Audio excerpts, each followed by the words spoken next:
जय श्रीमन नारायण। ए पर जे टिप्पणी हम करे जा रहल बा रामानुजदास श्रीमान गट्टू वेणुगोपाल स्वामी जी के द्वारा दिहल गयल बा।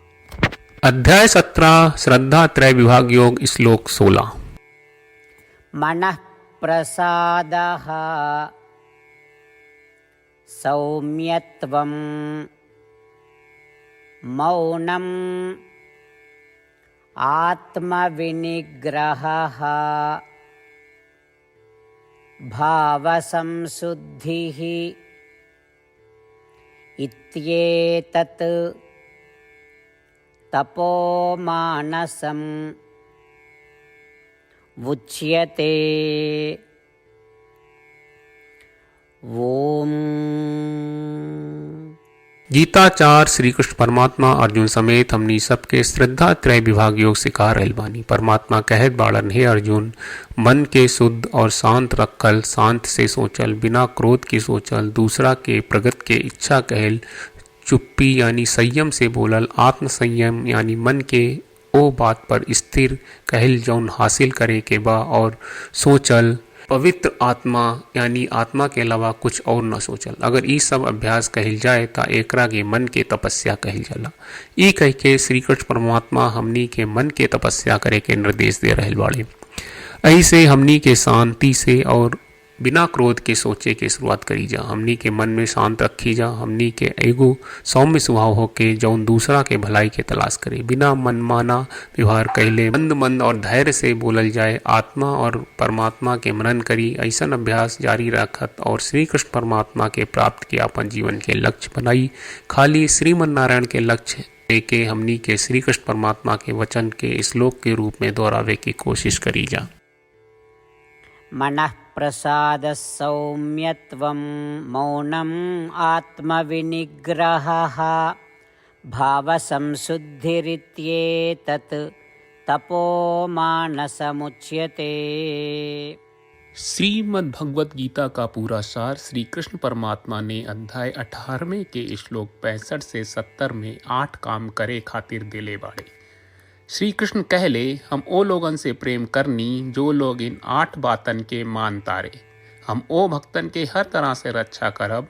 श्री कृष्ण परमात्मा के द्वारा बोलल गईल संपूर्ण भगवत गीता सुनला के बाद अर्जुन कहले, करिष्ये वचनम त्वा, जेके मतलब बा, कृष्ण मैं उही करब जौन आप कही। यही कारण बा श्री कृष्ण अर्जुन के हर तरह के सफलता आ विजय प्रदान करेले। आई परमात्मा के आपन व्रत देई कि हमनी के ये 8 गौ कर्म के पालन करी जा। ई वचन परमात्मा के देवे से बड़न कौनो पूजा तपस्या यज्ञ नहीं। हम 8 प्रण कहब जौन हमनी के करे के चाहिए। आप सब कृपया इन्हन के आपन दिमाग और दिल में सोची।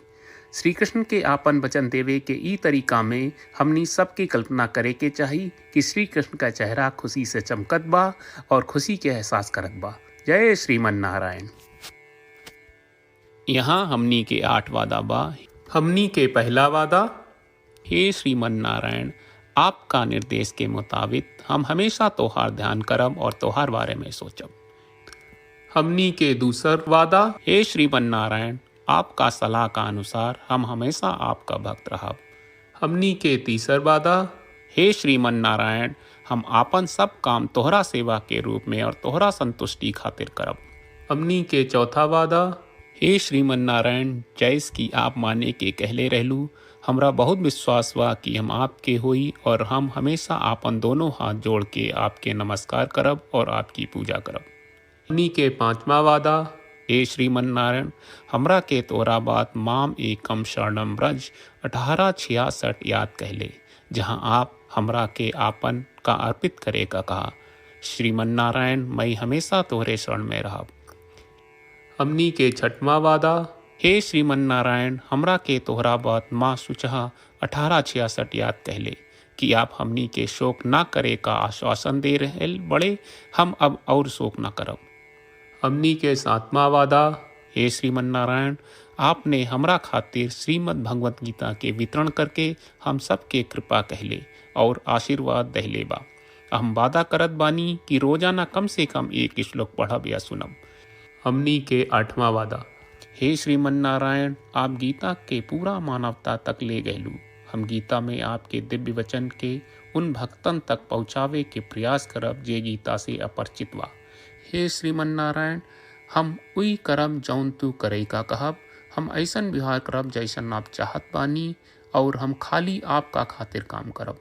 श्रीमन नारायण के रोज आपन वचन देहल कि हम ओइस करब जैस आप कहत बानी, ई अपने आप में बड़न पूजा बा।